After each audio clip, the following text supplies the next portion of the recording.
दोस्तों आप सभी का स्वागत है। आज हम लोग डिस्कशन करने वाले हैं भारतीय पार्लियामेंट, इंडियन पार्लियामेंट के बारे में, इसके तीनों अंगों के बारे में, राष्ट्रपति, लोकसभा, राज्यसभा के बारे में और उनकी क्वालिफिकेशन, कंपोजिशन, पावर और फंक्शनिंग क्या होती है, सबका फंक्शन, पावर, क्वालिफिकेशन सबका डिस्कशन इसी एक वीडियो में कर देंगे। बेसिकली अगर आप बोर्ड एग्जाम की प्रिपरेशन कर रहे हैं तो आपके सिविक्स का 50% कोर्स हम लोग इसी वीडियो में ख़त्म कर देंगे। इसी वीडियो से related questions SSC, UPSC, state PCS, banking, इन सभी एग्जामों में अगर पार्लियामेंट रिलेटेड कोई भी क्वेश्चन बनता है तो वह सारे क्वेश्चंस जो रहेंगे इसी से आपके फंसेंगे, क्योंकि इसमें हमने आर्टिकल रिलेटेड भी बातें की है। जितना भी पार्लियामेंट का गूढ़ रहस्य हो सकता है, गहन अध्ययन हो सकता है, वो सब आपको इसी शॉर्ट वीडियो में प्रोवाइड करने का प्रयास किए हैं। तो जिसका भी एसएससी बोर्ड एग्जाम आने वाला है आने वाले समय में, वो अवश्य इस वीडियो को देखें। तो चलिए सीधे आपको लेकर चलते हैं वीडियो पर बिना वक्त गवाए। तो देखिए बेसिकली जो पार्लियामेंट है ये हमारे दो पार्ट्स में मिल करके बटा हुआ है। क्या लोकसभा और राज्यसभा, तो ये तो पार्लियामेंट हो गए, और एक राष्ट्रपति होते हैं महोदय, प्रेसिडेंट महोदय होते हैं, वो एक अलग बॉडी है, वो कॉन्स्टिट्यूशनल बॉडी है पार्लियामेंट के अंदर आने वाली। उनके बारे में हम लोग लास्ट में डिस्कशन करेंगे। अभी हम लोग डिस्कशन स्टार्ट करते हैं राज्यसभा और लोकसभा में। तो भैया देखो, जो लोकसभा और राज्यसभा है थोड़ी बहुत जानकारियां आपके पास होंगी, अगर नहीं है फिर भी हम आपको प्रोवाइड करेंगे। तो देखो लोकसभा, अभी इसके बाद क्वालिफिकेशन और फंक्शन के बारे में अभी आगे ही डिस्कस करेंगे, तो वीडियो को स्किप मत करके भागने की कोशिश मत करना। तो देखिए जो लोकसभा में होते हैं ना, तो members of the Lok Sabha are directly elected, यानी कि जो लोकसभा के मेंबर्स का इलेक्शन होता है ये डायरेक्ट पीपल्स के वोट के द्वारा होता है, यानी कि जो इंडियन हैं इंडियंस के डायरेक्टली वोट पड़ता है, यानी कि इंडिया के लोग डायरेक्ट वोट डालते हैं, इसीलिए इसमें डायरेक्टली इलेक्टेड बोलते हैं इनको। इनमें कोई और थर्ड पार्टी वोट नहीं देती है, इंडियन कंट्रीमैन जो होते हैं यानी भारतीय निवासी वही वोट देते हैं, इसलिए इनको डायरेक्टली इलेक्टेड बोला जाता है। इनका पीरियड जो होता है 5 साल का होता है। मैक्सिमम स्ट्रेंथ 552 होनी चाहिए। 552 बेसिकली जिसमें से 13 से ज़्यादा नहीं, यूनियन टेरिटरी से 13 होने चाहिए, और 2 एंग्लो इंडियन होने चाहिए, बाकी जो बच्चे वो स्टेट से होने चाहिए, उससे ज़्यादा नहीं होने चाहिए। एंग्लो इंडियन के लिए कंडीशन है कि अगर किसी स्टेट या यूनियन टेरिटरी से वो कोई भी एंग्लो इंडियन इलेक्ट होकर के आ गया है, उनकी संख्या 2 है, तो प्रेसिडेंट जो होते हैं वो कभी भी नॉमिनेट नहीं करेंगे, क्योंकि ऑलरेडी उनका रिप्रेजेंटेशन लोकसभा में हो चुका है। लेकिन अगर कहीं से भी इलेक्ट होकर के नहीं आता कोई भी एंग्लो इंडियन, तो प्रेसिडेंट, हमारे इंडिया के प्रेसिडेंट नॉमिनेट करेंगे एंग्लो इंडियंस को, दो एंग्लो इंडियंस को। अब देखिए लोकसभा की एक स्पेशल पावर होती है कि जो भी मनी रिलेटेड बिल होते हैं, मनी रिलेटेड बिल मीन्स कि बजट जैसे हो गया, ये सारे कहाँ पर पेश होंगे, लोकसभा में पेश होंगे। ये लोकसभा में ही सिर्फ और सिर्फ पेश होंगे, राज्यसभा में पेश नहीं होंगे। लोकसभा में पेश होने के बाद इनको इम्प्लीमेंट कर लिया जाएगा, प्रेसिडेंट के पास साइन के लिए भेज दिया जाएगा। अब इस हिसाब से तो लोकसभा राज्यसभा से ज़्यादा पावरफुल हुई। बिल्कुल हाँ, लोकसभा राज्यसभा से ज़्यादा पावरफुल हुई, क्योंकि मनी बिल इसके पास होता है। स्ट्रेंथ वाइज अगर इसकी बात किया जाए तो राज्यसभा से इसकी स्ट्रेंथ ज़्यादा है, और इसके स्पीकर जो होते हैं वो प्रिसीडिंग ऑफिसर होते हैं। अगर कोई ज्वाइंट सेशन बुला लिया जाए लोकसभा और राज्यसभा का, तो इन सारे बातों से बातें सिद्ध होती हैं कि जो लोकसभा है वो राज्यसभा से ज़्यादा पावरफुल है। अब राज्यसभा की बात करें तो member of Rajya Sabha are elected by the elected member of state legislative assembly.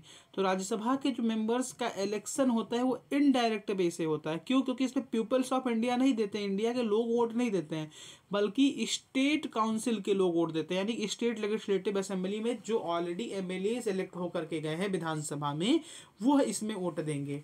अब इसमें एक बात याद रखिएगा कि जो एमएलसीज होते हैं, यानी कि कहीं कहीं पे विधान परिषद है कई राज्यों में भारत में, तो विधान परिषद वाले वोट नहीं देते हैं, क्योंकि भारत के सारे राज्यों में विधान परिषद नहीं है। सिर्फ और सिर्फ विधानसभा के मेंबर राज्यसभा के इलेक्शन में वोट देते हैं। अब देखिए एक क्वेश्चन पूछता है कि राज्यसभा परमानेंट बॉडी क्यों है। तो राज्यसभा को कभी भी पूरी तरह से राज्यसभा समाप्त नहीं होती, पूरी तरह से डिसॉल्व नहीं होती है। क्यों? क्योंकि इसके 1/3 मेंबर का इलेक्शन हर 2 साल पर हुआ करता है, और एक मेंबर का जो टर्न होता है वो 6 ईयर का होता है। हर 2 साल पे 1/3 मेंबर चेंज होते रहते हैं, इसीलिए कभी भी पूरे मेंबर एक साथ एम्प्टी नहीं होती है राज्यसभा, और कभी भी वर्किंग राज्यसभा की पूरी तरह से नहीं रुक जाती है, इसीलिए इसे परमानेंट बॉडी बोलते हैं। अब इसकी जो स्ट्रेंथ होती है वो 250 से ज़्यादा नहीं होनी चाहिए। 250 में अगेन 12 मेंबर्स जो रहेंगे उनको प्रेसिडेंट, हमारे प्रेसिडेंट साहब वो नॉमिनेट करेंगे। वह होंगे किस क्षेत्र से? या तो स्पोर्ट्स से हो सकते हैं, कला के क्षेत्र से हो सकते हैं, साहित्य के क्षेत्र से हो सकते हैं, साइंस के क्षेत्र से हो सकते हैं, टेक्नोलॉजी, बिजनेस, उसमें स्पेशलिस्टी होनी चाहिए उनकी, माने स्पेशल कोई व्यक्ति हो जिन्होंने ऑलरेडी कुछ चीज़ें उसमें कुछ झंडे गाड़ रखे हों। अब Rajya Sabha does not exercise much power over money bills. Money bills में राज्यसभा बेसिकली राज्यसभा में मनी बिल पेश ही नहीं होता, तो इस पर कोई पावर इनका नहीं रहता है। इससे ये बातें भी सिद्ध होती हैं कि लोकसभा से लेस पावरफुल है, लेकिन अपर हाउस राज्यसभा को ही कहा जाता है भैया, राज्यसभा को ही अपर हाउस कहा जाता है, लेकिन पावरफुल ये लोकसभा से कम है।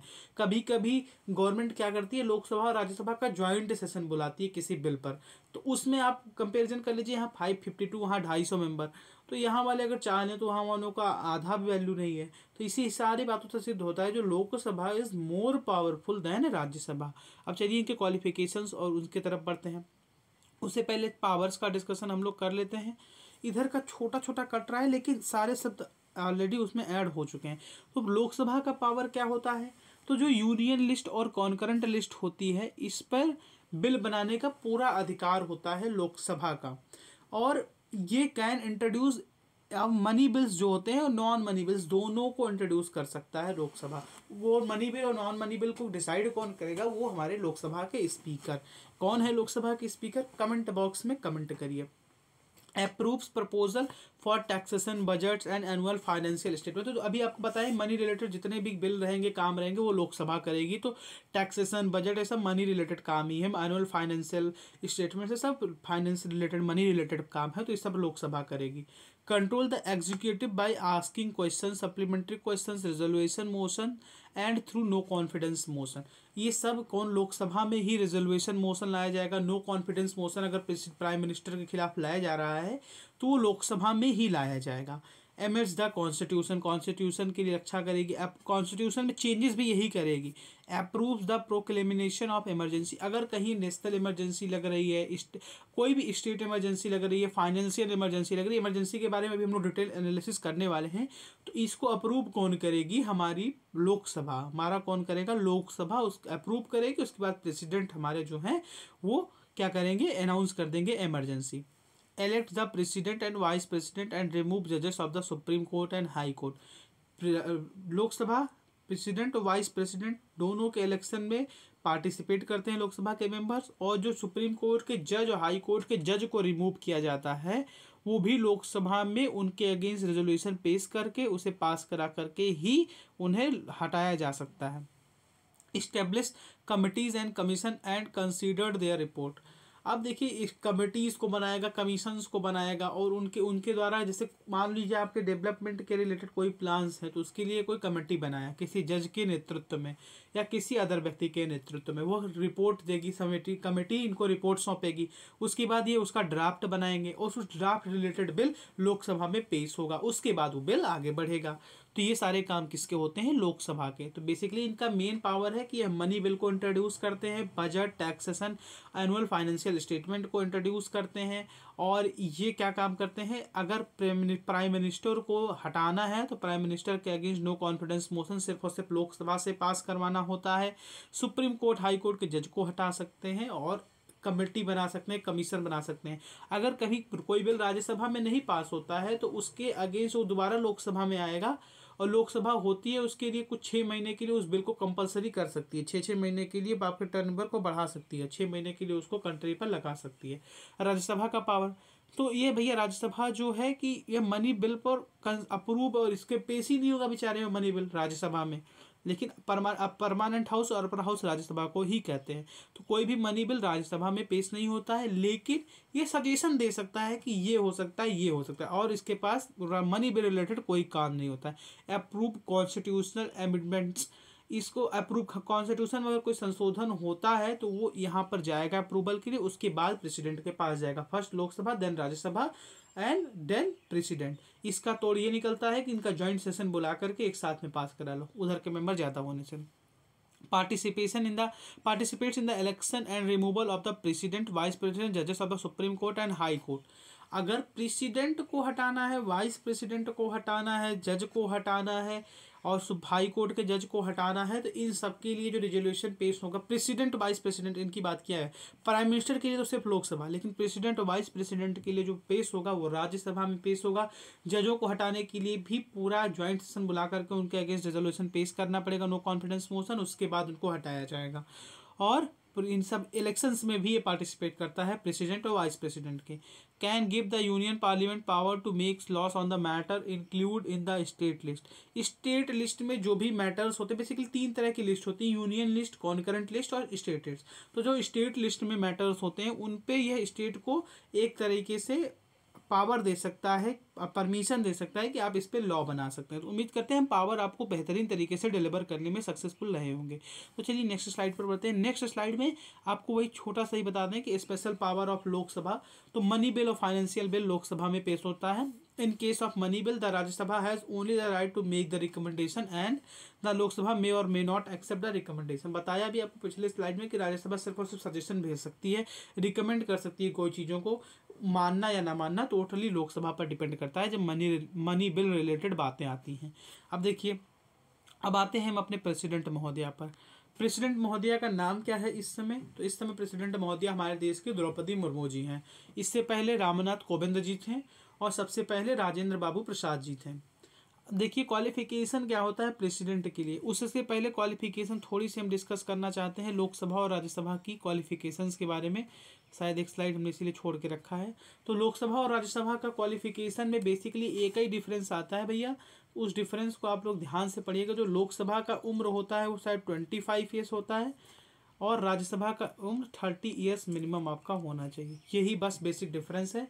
बाकी सिटीजन ऑफ इंडिया होना चाहिए, not possess any profit, any office of profit, यानी कोई गवर्नमेंट ऑफिसर में नहीं होना चाहिए या कोई ऑफिस ऑफ प्रॉफिट में नहीं होना चाहिए, और इंसॉल्वेंट नहीं होना चाहिए, मेंटल हेल्थ पोस्ट नहीं करना चाहिए कि आप मानसिक मंदित हैं, ऐसी कोई चीज़ें नहीं होना चाहिए, सिटीजन ऑफ इंडिया होना चाहिए। ये सब इनके मेंबर बनने के लिए इंपॉर्टेंट है। बस एक फ़र्क ये था कि लोकसभा 25 साल का भी बन सकता है और राज्यसभा में 30 साल आपकी एज होनी ही चाहिए। PDF में आपको ये भी अपडेट करके प्रोवाइड किया जाएगा।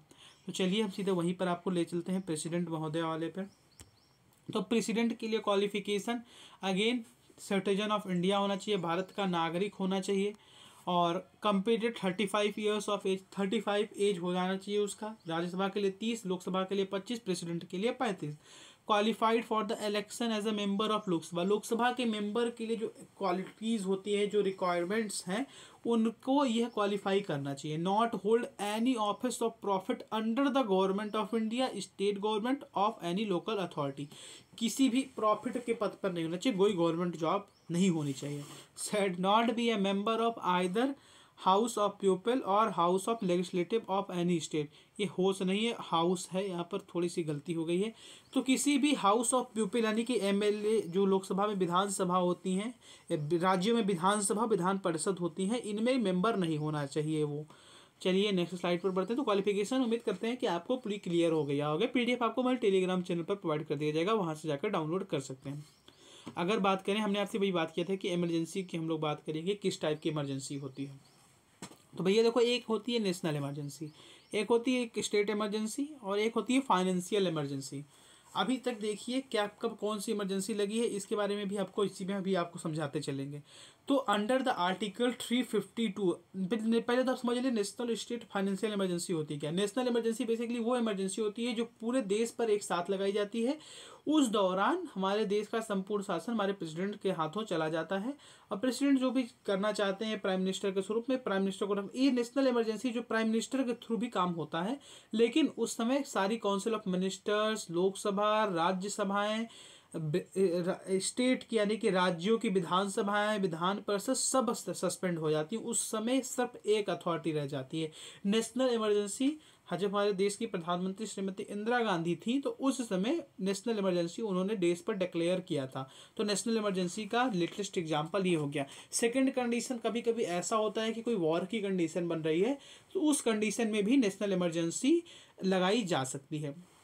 या देश के अंदर कोई भयंकर आर्म्ड विद्रोह हो गया, सशस्त्र विद्रोह, हिंदी में सशस्त्र विद्रोह ही बोलेंगे, अगर ऐसा कोई विद्रोह हो जाता है या कुछ ऐसी आशंका रहती है तो उस कंडीशन में भी नेशनल इमरजेंसी लगाई जाती है as per article, according to article 352 national emergency हो गया।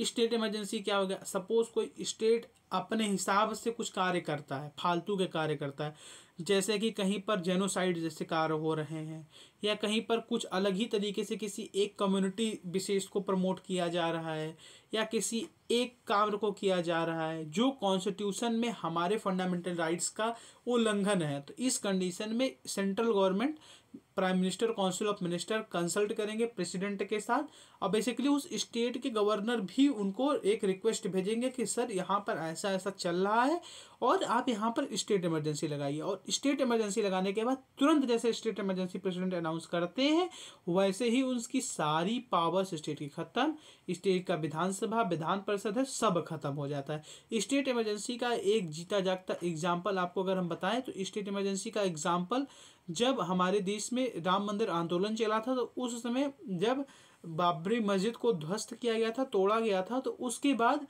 सेंट्रल गवर्नमेंट ने उत्तर प्रदेश, हिमाचल प्रदेश, उत्तराखंड, मतलब जितने भी बीजेपी शासित राज्य थे यानी भारतीय जनता पार्टी शासित राज्य थे उनमें स्टेट इमरजेंसी लगा दी थी। हालांकि बाद में इन लोगों ने हाई कोर्ट और सुप्रीम कोर्ट में जाकर इसे इलीगल डिक्लेयर करवाया, क्योंकि जिस स्टेट में मामला होता है उस स्टेट में तो समझ में आएगा उस स्टेट में लगा दो, लेकिन उससे पता नहीं कितने कोस दूर पे अगर आप नेशनल इमरजेंसी स्टेट इमरजेंसी लगा रहे हैं तो आप गलत कर रहे हैं। तो इसीलिए सुप्रीम कोर्ट ने इमरजेंसी हटाई थी। तो ये स्टेट इमरजेंसी का एग्जाम्पल है।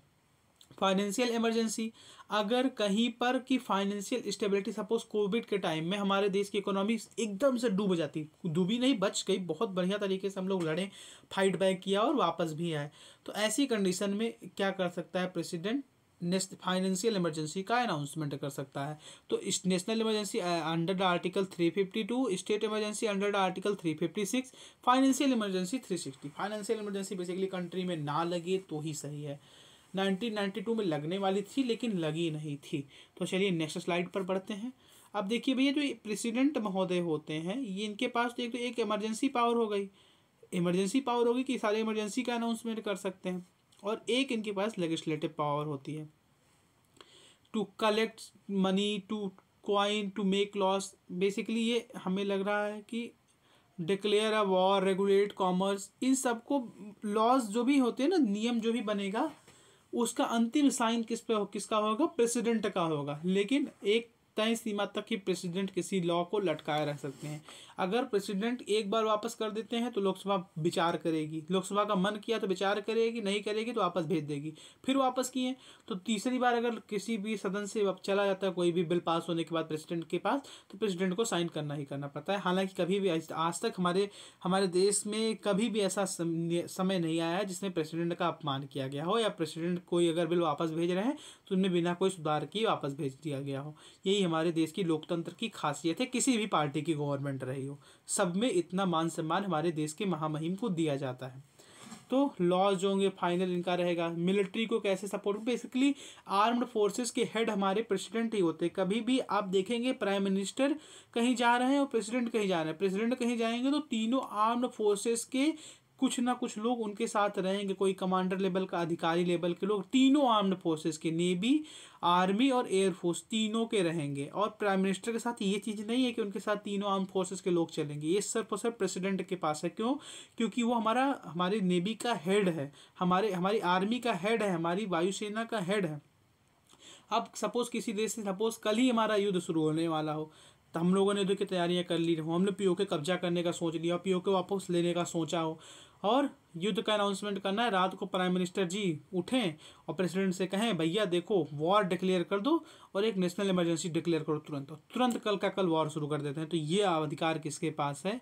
ये अधिकार भी हमारे प्रेसिडेंट के पास है। पोस्ट ऑफिस कहाँ बनाने हैं, इन सबका अधिकार उन्हीं के पास है। तो ये उनके लेजिस्लेटिव पावर है। बेसिकली आप इन तीनों को तो याद कर ही लीजिएगा, लॉज, ये तीनों चारों तो याद कर लीजिएगा, तीन ही पूछता है किसी भी पेपर में, तो इनके बारे में आपको पता होना चाहिए। डिटेल एनालिसिस हमने करा दिया आपको। अब जुडिशियल पावर क्या होता है भैया? जुडिशियल पावर हमारे प्रेसिडेंट महोदय की क्या क्या होती है, तो यहाँ से शुरू करिए। जजेस का जो अपॉइंटमेंट होता है, जैसे सुप्रीम कोर्ट के चीफ जज का अपॉइंटमेंट करना है तो वो भी प्रेसिडेंट ही नॉमिनेट करेंगे उनको। वरीयता के क्रम के हिसाब से किया जाता है। आज तक ऐसा नहीं देखने को मिला कि प्रेसिडेंट किसी को भी उठा करके नॉमिनेट कर दे रहे हैं। प्राइम मिनिस्टर के कंसल्ट के बाद, काउंसिल ऑफ मिनिस्टर के कंसल्ट के बाद, उसके बाद वरीयता क्रम यानी कि एज के हिसाब से किया जाता है। Advice from the supreme court, supreme court को एडवाइस दे सकते हैं डिफरेंट डिफरेंट मैटर पर। कभी भी आपने ये नहीं सुना होगा कि सुप्रीम कोर्ट ने देश के राष्ट्रपति को कह दिया कि राष्ट्रपति तुम जवाब दो, कभी भी ऐसा नहीं कर सकती सुप्रीम कोर्ट। प्राइम मिनिस्टर को कटघरे में खड़ा कर सकती है, इंदिरा गांधी जी को किया भी था, लेकिन कभी भी वो हमारे प्रेसिडेंट को सीधे डायरेक्टली क्वेश्चन नहीं दे सकती, और प्रेसिडेंट इनको एडवाइस दे सकते हैं। अब देखिए भैया, ग्रांट पैराडन, रिपाइव और रेस्पाइट, रिमेशन, सस्पेंड, रिमिट और कम्यूट।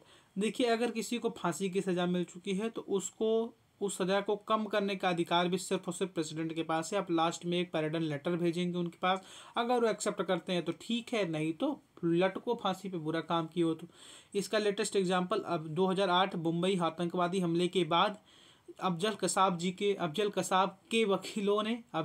के वकील भाइयों ने प्रेसिडेंट के पास पैराडन के लिए लगाया था कि भैया इनकी फांसी को माफ़ कर दिया जाए।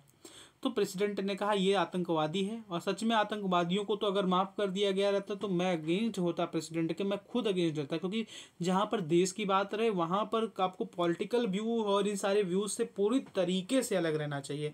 और वही हमारे पुराने राष्ट्रपति प्रणब मुखर्जी जी ने दिखाया भी, क्योंकि वकीलों में कई सारे लोग होते हैं जो पैसे के लिए कार्य करते हैं, कोई लोग कुछ के लिए कार्य करते हैं, उनमें एथिक्स नहीं होगा। एथिक्स कुछ लोग बहुत सारे एथिक्स वाले हैं, लेकिन कोई ना कोई जो टेररिस्ट का सपोर्ट कराते हैं, मुझे लगता है कि वो लोग एथिकल नहीं है, वो लोग अपने देश के प्रति समर्पित नहीं है। जो लोग टेररिस्ट का सपोर्ट कर रहे हैं, रेपिस्ट के सपोर्ट में वकील लग जाते हैं, तो ऐसे लोगों को मैं मानता हूँ कि बार काउंसिल को सस्पेंड कर दे ऐसे लोगों को, क्योंकि ये देश के लिए थ्रेड है एक तरीके से। अब वहाँ पर कसाब के लिए वो लोग चलेंगे प्रेसिडेंट से उनके लिए रिलीफ मांगने की, इनकी फांसी की सज़ा रोको। वो अगर कोई प्रेसिडेंट एकदम से ही गवर्नमेंट का या किसी चीज़ का चाटुकार होता तो प्रेसिडेंट क्या करता कि तुरंत माफ़ कर देता, भैया छोड़ो इसको, जेल ही में रहे आजीवन कारावास। वो व्यक्ति जिसने हमारे देशवासियों की, हमारे सैनिकों की, हमारे पुलिस वालों की हत्या की, वो देश में रहे, लेकिन प्रणब मुखर्जी जी ने ऐसा नहीं किया और उसे फांसी की सजा हुई। जो प्रत्येक भारतीय को समझ लेना चाहिए कि जो दुश्मन है उसके समर्थन में अगर कोई व्यक्ति खड़ा होता है तो वो प्रत्येक भारतीय का दुश्मन है, चाहे जिस पॉलिटिकल व्यू का रखे। जहाँ पर देश की बात आए वहाँ पर देश के लिए बोलना सीखिए, सीखना पड़ेगा आपको। अब देखिए, प्रेसिडेंट के साथ ही साथ वाइस प्रेसिडेंट भी होते हैं देश में। वाइस प्रेसिडेंट का नाम इस समय जगदीप धनखड़ जी हैं, श्री जगदीप धनखड़। ये पहले बंगाल के राज्यपाल महोदय थे। इनका इलेक्शन अभी इलेक्ट हुए हैं ये। इन्होंने मार्गरेट आल्वा जी को हराया है वाइस प्रेसिडेंट के इलेक्शन में। तो वाइस प्रेसिडेंट क्या होना चाहिए? इंडिया का सिटीजन होना चाहिए, 35 ईयर एज होनी चाहिए। राज्यसभा के मेंबर के लिए इलेक्ट होने का उनकी जितनी भी एलिजिबिलिटीज़ हैं सब पूरी रखनी चाहिए। Must not hold any office of a profit either under the state government और यूनियन गवर्नमेंट, ये केंद्र सरकार और राज्य सरकार के अंतर्गत किसी भी प्रॉफिट के पद पर ना हो।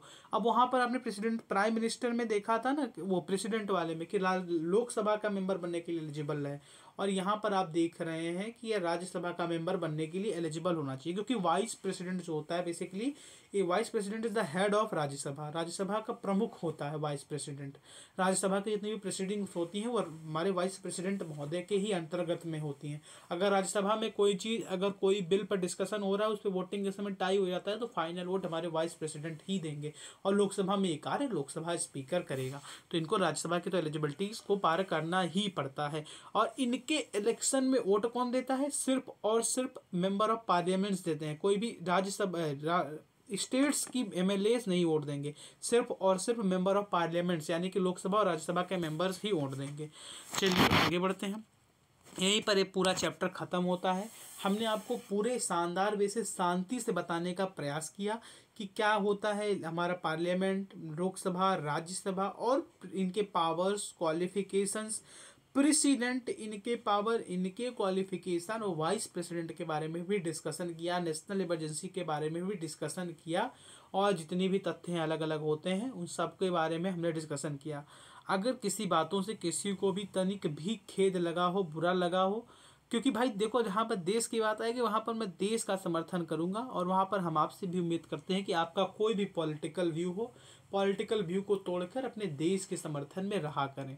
देश का नहीं, वो किसी काम का नहीं। भगवान राम ने कहा है कि जननी जन्मभूमश्च, भगवान राम ने कहा है कि जो जननी है हमारी, जो जन्म, जहाँ पर हमारा जन्म हुआ है ना, वो मतलब उन्होंने सोने की लंका को त्यागते समय में यही लाइनें कही थी कि जो सोने की लंका क्या भली हमारे लिए हमारा जो जननी है, हमारा जन्मभूमि है, वह सोने की लंका से भी बड़ी है। यह सारे धर्म ग्रंथों में बताया गया है। सिख धर्म ग्रंथों में देखा जाए तो देश की कुर्बानी में हमेशा सदैव सिख धर्म के लोगों ने अपना योगदान दिया है। आज हमारा देश कहीं ना कहीं सुरक्षित है, उसमें एक महत्वपूर्ण योगदान सिख धर्म के लोगों का है।